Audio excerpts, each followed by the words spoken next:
Welcome back दोस्तों। तो आज के वीडियो में हम देखने वाले हैं कि वेरिएबल्स क्या होता है पाइथन में और किस तरीके से आप वेरिएबल बना सकते हैं, कहाँ वेरिएबल यूज होता है, वेरिएबल के बारे में आइए पढ़ते हैं।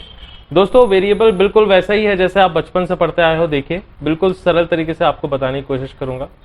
ये वेरिएबल्स क्या होते हैं, जैसे हमने बचपन में मैथ्स में पढ़ते थे हम कि x equal to 2, y equal to 3। जैसे for example x equal to 2 या मान लीजिए y इक्वल टू 3 या a इज इक्वल टू 21, इस तरीके के हम बचपन में पढ़ते थे। तो ये है क्या, देखिए x की वैल्यू क्या है, 2 है। तो यहाँ पे x जो हो गया उस वेरिएबल का नाम हो गया और उसकी वैल्यू क्या हो गई, 2। इसको आप ऐसे समझ सकते हैं, मान लीजिए एक डब्बा है, उस डब्बे का नाम है x और x में कुछ डाला हुआ है, उसका नाम है 2। तो आप समझ सकते हैं ये एक स्पेस होती है जिसमें कोई वैल्यू स्टोर रहती है। हमारे कंप्यूटर में मेमोरी होती है, मेमोरी में बहुत सारी जगह रहती है, जगह में बहुत सारे वैल्यूज रहती हैं। सिंपल भाषा में अगर मैं समझाऊं तो जैसे आपका ये किचन है, ये मान लीजिए किचन है, this is your kitchen.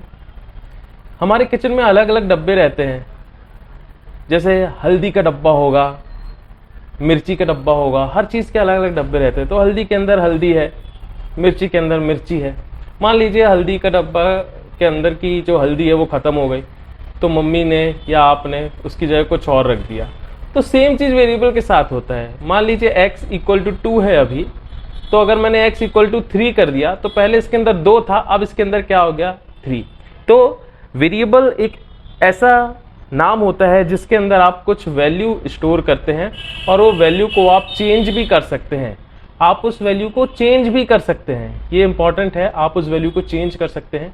Change करने का एक और नाम है जो इंग्लिश में होता है, जिसको हम कहते हैं, आप उसको वेरी कर सकते हैं। इसीलिए इस कॉन्सेप्ट में वेरिए नाम से आता है। ठीक है, वेरी नाम का मतलब होता है वेरिएबल। तो वेरिएबल क्या होता है दोस्तों, सिंपल भाषा में आपको बताऊं, variable is a name that contain some value. For example x is equal to 2, तो यहाँ पे x जो है, कलर ले लेता हूँ मैं रेड, यहाँ पे ये x हो गया आपका वेरिएबल का नाम, वेरिएबल नेम, या आप लिखते चलिएगा अपने नोट्स में। और 2 जो हो गया ये हो गई वेरिएबल की वैल्यू, वेरिएबल की वैल्यू। आइए कुछ और हम लेते हैं, कुछ और वेरिएबल्स बनाते हैं। बहुत ही मज़ेदार कॉन्सेप्ट है वेरिएबल का और ये प्रोग्रामिंग में बहुत ज़्यादा इस्तेमाल होता है दोस्तों, तो आपको वेरिएबल पता रहना चाहिए। अब देखिए मान लीजिए नेम इज इक्वल टू, जैसे नाम है ये, तो मेरा नाम है विवेक, तो हमने लिख दिया नेम इज इक्वल टू विवेक। लेकिन कभी भी हम कुछ इस प्रकार का टेक्स्ट लिखते हैं तो डायरेक्ट नहीं लिखते, उसको कोट्स के अंदर लिखते हैं दोस्तों। कोट्स मतलब इन्वर्टेड कोट्स, इसके अंदर लिखते हैं। तो अभी भी ये नेम नाम का एक वेरिएबल हुआ। तो मैं क्या कहूँगा, ये जो नेम है लेफ्ट साइड में, ये आपका वेरिएबल का नाम हुआ, और जो राइट साइड में है ये आपकी वेरिएबल की वैल्यू हुई। तो ये आपके वेरिएबल की वैल्यू हुई। तो इसमें जरा अब हम देखें कि वेरिएबल किस किस प्रकार के हो सकते हैं। अब देखिए हम अब देख रहे हैं कि वेरिएबल की वैल्यू किस किस प्रकार की हो सकती है। तो जैसा अभी हमने देखा x इज इक्वल टू 2, हमने अभी देखा x इज इक्वल टू 2 है। तो यहाँ पे x जो है इसने 2 को स्टोर किया हुआ है, इसके अंदर जो वैल्यू है वो है 2, और 2 आपको पता है एक इंटीजर होता है, इंटीजर। अब इंटीजर अगर आपको नहीं पता है क्या होता है तो मैं आपको बता देता हूँ। ऐसे कोई भी नंबर जो बिना पॉइंट के हों, जैसे -1, -2, 2, 3, 4, कुछ भी, ये सारे नंबर ऐसे जो होल नंबर रहते हैं उनको हम इंटीजर कहते हैं। और एग्जाम्पल देखें इंटीजर के, तो x equal to 3, x equal to 4, ये सारे वैल्यूज किस टाइप की हैं, इंटीजर टाइप की है। कई बार इस प्रकार के भी वेरिएबल्स हमको मिलते हैं, x इक्वल टू 2 ना होकर 2.5, y इक्वल टू 3 ना होके, y इक्वल टू 3 ना होकर 3.6, मतलब डेसिमल पॉइंट आ जाता है दोस्तों। तो ऐसे वेरिएबल जो डेसिमल पॉइंट वाले नंबर स्टोर करते हैं, इन वैल्यूज को प्रोग्रामिंग की भाषा में कहा जाता है फ्लोट, FLOAT, फ्लोट। इसको कहा जाता है प्रोग्रामिंग की भाषा में फ्लोट। अब फ्लोट का मतलब अगर आप देखेंगे इंग्लिश में, तो इंग्लिश में फ्लोट का मतलब होता है तैरना। जैसे ये आप है, ये आप बढ़िया तरीके से ऐसे तैर रहे हैं पानी में, तो आप पानी में फ्लोट हो रहे हैं। तो अब बात आती है कि इसमें फ्लोट क्या हो रहा है दोस्तों। इसमें फ्लोट ये आपका डेसिमल पॉइंट रहता है। तो ये फ्लोट अभी यहाँ पे सिंगल डिजिट के बाद पहले लगा है, इसलिए हम कहेंगे सिंगल डेसिमल पॉइंट है। हो सकता है इसके बाद एक और डिजिट आए तो ये इधर आ गया। तो ये जो आपका डेसिमल पॉइंट है वो फ्लोट हो सकता है। इसलिए ऐसे वेरिएबल्स जो पॉइंट वाले नंबर इस्तेमाल करते हैं, पॉइंट वाले नंबर स्टोर करते हैं, उनको हम कहते हैं कि भैया वो जो हैं वो फ्लोट वैल्यू को स्टोर किए हैं। तो आपको क्लियर हो गया होगा 2 जो होता है इंटीजर होता है, लेकिन 2.5 जो होता है वो फ्लोट होता है। लेकिन आज का ज़माना जो है दोस्तों चैटिंग का ज़माना है। हम एक दूसरे से बात करते रहते, चैट करते रहते, कमेंट करते रहते, इंस्टाग्राम में भी कमेंट करते रहते। तो कमेंट जब हम करते हैं तो हम कुछ हाय, हेलो इस टाइप के शब्द का इस्तेमाल करते हैं। हम अपने मोबाइल का कीबोर्ड यूज़ करते हैं। तो क्या होता है, वेरिएबल आपका टेक्स्ट भी हो सकता है। फॉर एग्जाम्पल मैसेज, मान लीजिए एक वेरिएबल का नाम लिया है मैंने मैसेज। तो मैसेज के अंदर मैंने लिख रहा हूँ वेयर आर यू। किसी अपने दोस्त को हमने पूछा कि भैया आप कहाँ हो, वेयर आर यू। तो अब देखिए लेफ्ट साइड में हो गया जो ये आपका वेरिएबल का नाम हो गया। वेरिएबल का नाम क्या हुआ, मैसेज। लेकिन इसने वैल्यू कौन सी स्टोर की है, ये कुछ टेक्स्ट कैरेक्टर यूज किया है। तो इस तरीके के जो डेटा होता है या वैल्यू होती है जिसमें आप टेक्स्ट का इस्तेमाल करते हैं, इसको कहा जाता है दोस्तों स्ट्रिंग। इसको क्या कहा जाता है, स्ट्रिंग, STRING।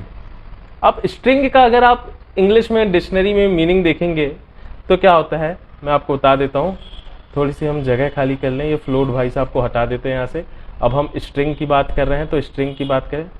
स्ट्रिंग क्या होता है दोस्तों, कई बार स्ट्रिंग मतलब जैसे कोई चेन है, आपकी चेन आपस में जुड़ जुड़ के स्ट्रिंग बनाती है, एक धागा बनाती है। धागा को आप ध्यान से देखेंगे तो उसमें बहुत सारे जुड़े रहते हैं आपस में। तो ये आपस में कड़ियाँ जुड़ी हुई हैं, इसी को कहा जाता है स्ट्रिंग। अब बात आती है कि इसको स्ट्रिंग क्यों कह रहे हैं दोस्तों। इसमें भी अगर आप देखेंगे तो कड़ियाँ जुड़ी हुई हैं। कैसे, W जोड़ा है, W के बाद H जोड़ा है, मतलब W जोड़ा है, H जोड़ा है, फिर E जोड़ा है, फिर R जोड़ा है, फिर E जोड़ा है, फिर एक स्पेस है, फिर A है, फिर R। तो ये भी तो एक कड़ियाँ हुई ना। इसलिए इस प्रकार के जो मैसेज रहते हैं, जो टेक्स्ट रहता है, उसको हम स्ट्रिंग कहते हैं। कई लोग कंफ्यूज होते हैं कि अगर ये स्ट्रिंग है तो ये जो एक कड़ी है इसको क्या कहोगे आप दोस्तों। इसको कहा जाता है कैरेक्टर। इसको क्या कहा जाता है, कैरेक्टर। तो आपसे कोई पूछे कि स्ट्रिंग और कैरेक्टर में क्या अंतर होता है, तो आप वही बताइएगा जो अंतर एक चेन में और एक कड़ी में होता है। कैरेक्टर को आपस में जोड़ के ही स्ट्रिंग बनाया जाता है। तो अभी हमने देख लिया कि एक और हमने वेरिएबल का टाइप देखा है, जो वैल्यू है उसका एक टाइप देखा है, वैल्यू का टाइप देखा है। इसी प्रकार हम जो कह सकते हो जो डेटा स्टोर है उसका एक टाइप देखा है, कौन सा, स्ट्रिंग और कैरेक्टर। तो अभी तक हमने कितने टाइप देख लिया है। अब हम डेटा के टाइप हमने कितने देख चुके हैं अभी तक, मैं बता देता हूं आपको। हमने 4 डेटा के टाइप देख चुके हैं। कौन कौन से, वो इधर हम लिख देते हैं। पहला आपने देखा इंटीजर क्या होता है, दूसरा आपने देखा फ्लोट क्या होता है, तीसरा आपने देखा स्ट्रिंग क्या होता है, चौथा आपने देखा कैरेक्टर क्या होता है। ठीक है, ये सब है क्या दोस्तों, घबराने की बात नहीं है। ये सब जैसे कोई वेरिएबल है उसमें कोई वैल्यू स्टोर हुई है तो वैल्यू को हम डेटा कहते हैं, और डेटा किस प्रकार का है उसको कहा जाता है डेटा का टाइप। इसलिए इसको कह सकते हैं हम डेटा टाइप। तो अभी हम क्या क्या पढ़ रहे हैं, हम वेरिएबल पढ़ रहे हैं और देख रहे हैं कि डेटा टाइप कितने प्रकार के होते हैं। तो डेटा का टाइप भी हम साथ में देखते जा रहे हैं। तो हम देख सकते हैं अपने 4 देखा है। एक और होता है दोस्तों, हो सकता है कई बार जैसे अगर मैं अभी बारिश का सीजन चल रहा है तो हम आपसे पूछे क्या बारिश हो रही है, तो आप ये बोलेंगे हाँ हो रही है। अगर नहीं हो रही होगी तो आप बोलेंगे नहीं हो रही है। तो कुछ ऐसी वैल्यू भी रहती हैं जो होती हैं या नहीं होती है, जो ट्रू होती हैं, जो फॉल्स होती हैं, जो 1 होती है या तो 0 होती है। ऐसे वैल्यूज को कहा जाता है बूलियन वैल्यूज। ठीक है, तो अगर मान लीजिए एक वेरिएबल हमने लिया है a is equal to true, तो a जो है वो ट्रू भी हो सकता है, a जो है वो फॉल्स भी हो सकता है। तो हम क्या कहेंगे, इस तरीके की वैल्यूज जो या तो सिर्फ ट्रू हो, जो या तो सिर्फ फॉल्स हो, इसको कहा जाता है बूलियन वैल्यूज। तो इस प्रकार के दोस्तों हमारे डेटा के टाइप्स होते हैं, वेरिएबल के टाइप्स होते हैं। अब हम क्या करते हैं, एक न्यू पेज ले लेते हैं और समराइज कर लेते हैं। हमने क्या देखा, हमने देखा कि वेरिएबल्स क्या होता है। वेरिएबल्स क्या होता है, फिर से मैं आपको बता दूं, वेरिएबल्स एक ऐसा कंटेनर होता है जिसके अंदर कुछ वैल्यू स्टोर होती है। For example x is equal to 2। अब ये जो वैल्यू है इसको हम डेटा भी कहते हैं।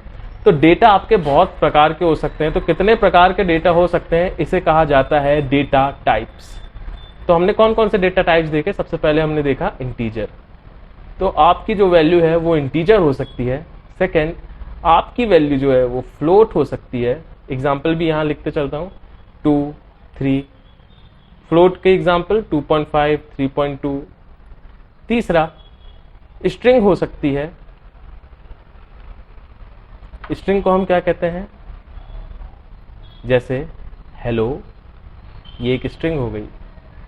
चौथा आपका कैरेक्टर हो सकता है, CHAR कैरेक्टर।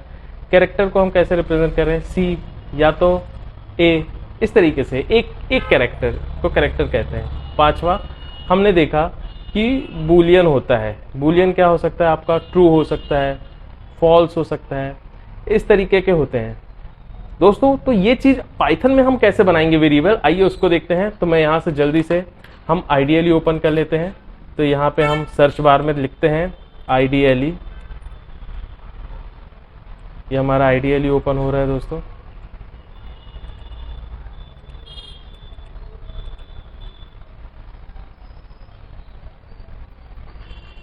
ये हमारा आइडियली ओपन हो चुका है। देखिए अब इसमें हम क्या करेंगे,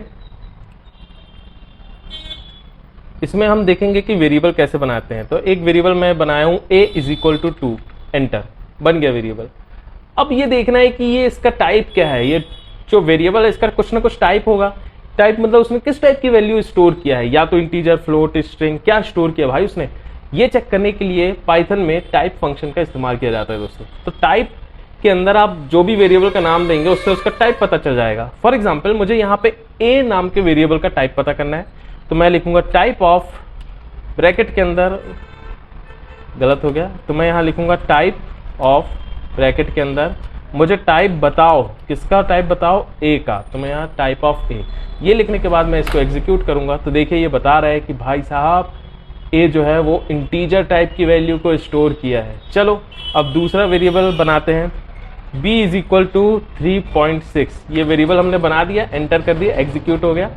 अब टाइप ऑफ b देखें तो टाइप क्या है बताओ भाई हमको b का। तो टाइप ऑफ b लिख के हम एंटर करेंगे तो देखिए ये बता रहा है ये फ्लोट है।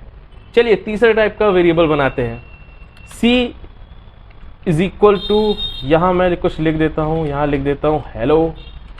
तो हमने बनाया variable c is equal to hello. अब इसका टाइप देखें दोस्तों, कमेंट बताइएगा कि क्या होना चाहिए। मैं स्टॉप कर रहा हूँ, 1 सेकंड के लिए स्टॉप कर दीजिए वीडियो और कमेंट में बताइए कि सी का टाइप क्या है।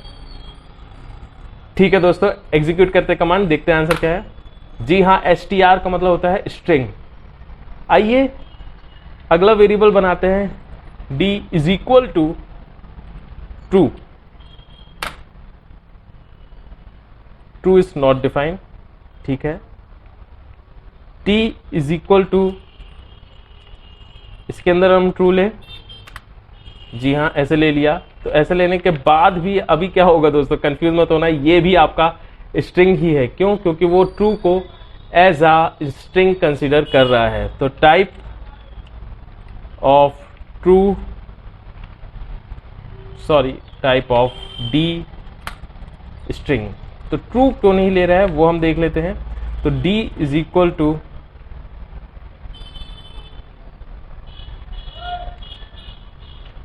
ट्रू।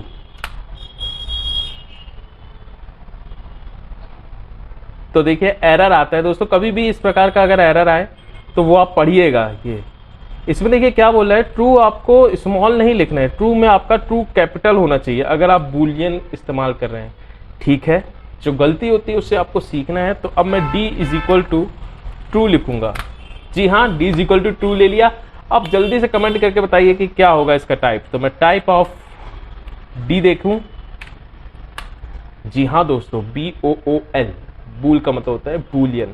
तो इस तरीके से आप पाइथन में वेरिएबल्स क्रिएट करते हैं और अपने कोड में इस्तेमाल करते हैं दोस्तों। तो इस लेक्चर सीरीज में आज के ट्यूटोरियल में आपने देखा कि वेरिएबल क्या होता है और डेटा टाइप्स क्या होता है पाइथन में।